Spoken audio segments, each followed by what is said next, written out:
Continuando con la materia de fundamentos del derecho económico, estamos hablando de los tres sistemas económicos. Vamos a ver cada uno de ellos. Primeramente, el sistema capitalista o liberal resuelve las tres interrogantes, así producir lo que el mercado demande por medio de empresas privadas destinadas a consumidores que tengan poder de compra. En este sistema, el Estado y el derecho se limitan a proteger el libre desenvolvimiento del orden económico privado. Sus acciones son garantía y su técnica de actuación es de política, Estado gendarme y subsistema jurídico individualista y privado. En cambio, el sistema colectivo socialista responde a dichas preguntas o a dichas premisas. Producir para el consumo interno normal, producir por medio de empresas estatales inscritas en planes económicos destinados a toda la sociedad que supone, a la que garantiza consumos mínimos globales. Aquí el Estado suplanta totalmente al mercado ocupando su lugar el plan imperativo.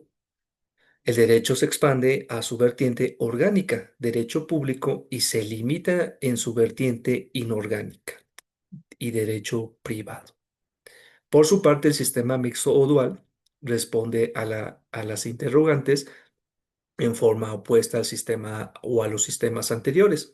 Esto es, produce para el mercado y para la colectividad, acepta simultáneamente a las empresas estatales y privadas, y sus destinatarios son tanto los consumidores reales como los sectores marginados con limitado poder de compra.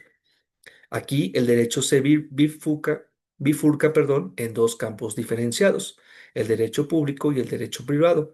Coexisten reconociendo garantías individuales y sociales a los integrantes del cuerpo social.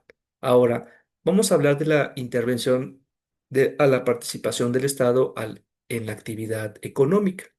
Manifiesta el autor en su libro Introducción al estudio del derecho económico, la propiedad privada, o sea, románica continental, la libertad de contratación y la libertad económica fueron los pilares del modelo económico liberal que se consolidó en el siglo XIX y que se expandió universalmente con base en una economía autorreguladora por las fuerzas del mercado en competencia, libre y descansa precisamente en tales instituciones jurídicas. ¿Qué quiere decir?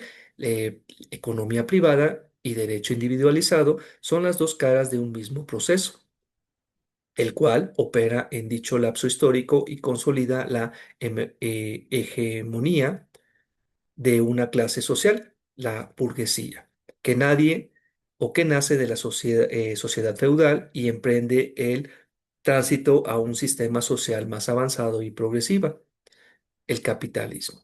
Para ello, el Estado Nacional se afianza jurídicamente. Su función consiste en custodiar externamente a los individuos, base indivisible de la sociedad liberal en lo económico y en lo jurídico. Históricamente, este modelo económico jurídico muestra problemas insuperables. El Estado, centro de poder, depositario de intereses plurales, es obligado a intervenir y participar en los mecanismos de mercado a fin de corregir los desequilibrios supuestamente naturales e indivisibles. Esta doble función estatal, intervención y participación, va a impactar los sistemas jurídicos, en donde el derecho abarca nuevas funciones de organización de unas relaciones sociales más equitativas y del equilibrio entre las fuerzas económicas existentes en el contexto social.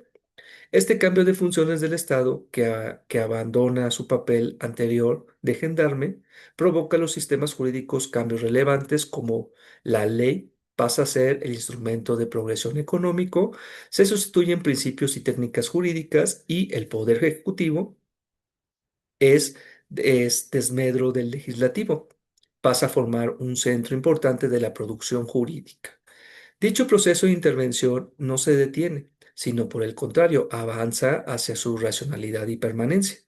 A la economía política que estudia y sistematiza las decisiones microeconómicas, las empresas, le sustituye la política económica que sitúa al Estado como centro de decisiones macroeconómicas, a las cuales los agentes económicos deben atenderse y ajustarse.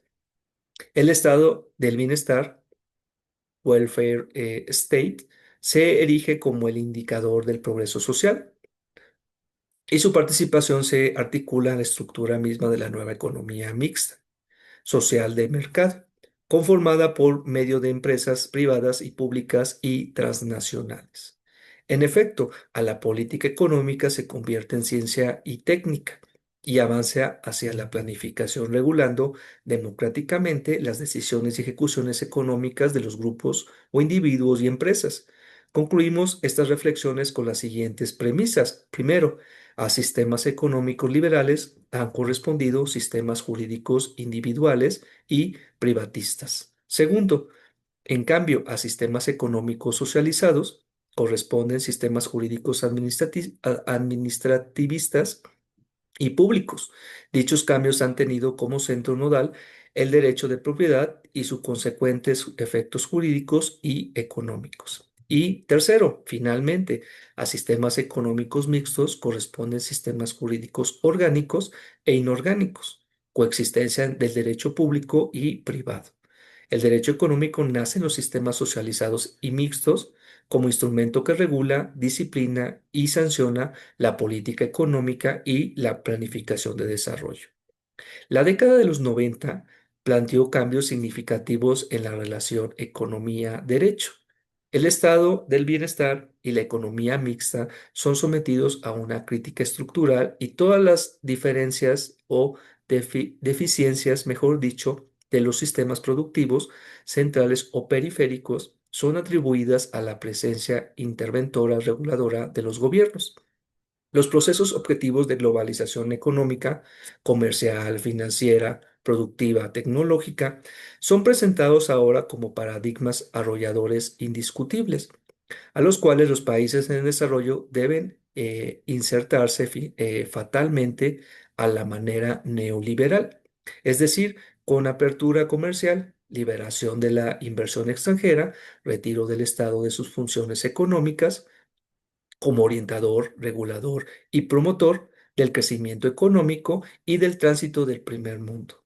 Con base en esa premisa de inserción neoliberal, en la globalización contemporánea, los estados nacionales han aplicado una disciplina llamada cambio o ajuste estructural en América Latina, basada en los siguientes principios. Primero, liberación de los precios. Dos, liberación del comercio exterior. Tres, desincorporación y privatización de empresas paraestatales. Cuatro, liberación y desregulación para la inversión extranjera, eliminando y reduciendo restricciones y requisitos de desempeño. Cinco, reducción del gasto público productivo y asistencial, incluyendo la reducción o supresión de subvenciones a los alimentos, insumos y energéticos. Deterioro también de los salarios reales y de los ingresos de las mayorías nacionales. Como siete, restricción de la oferta monetaria y crediticia. Ocho, aumento de los ingresos públicos mediante reformas fiscales y la revalorización de los bienes y servicios vendidos por el Estado.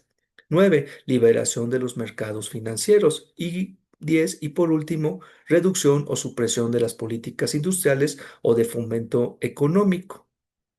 Ahora, el derecho de la economía de mercado libre en las economías mixtas. Primero vamos a ver el sistema de economía libre o de mercado.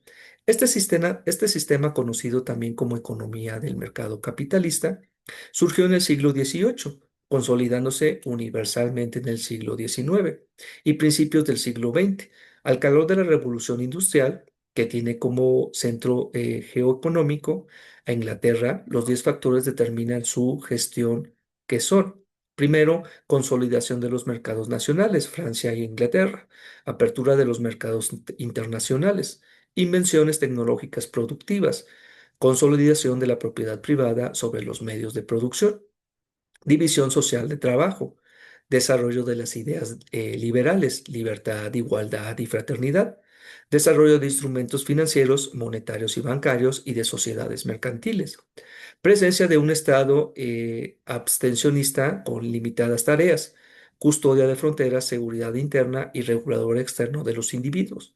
La economía es un sistema, es una actividad natural autorregulada por el mercado que fija mediante los precios las retribuciones al capital y al trabajo.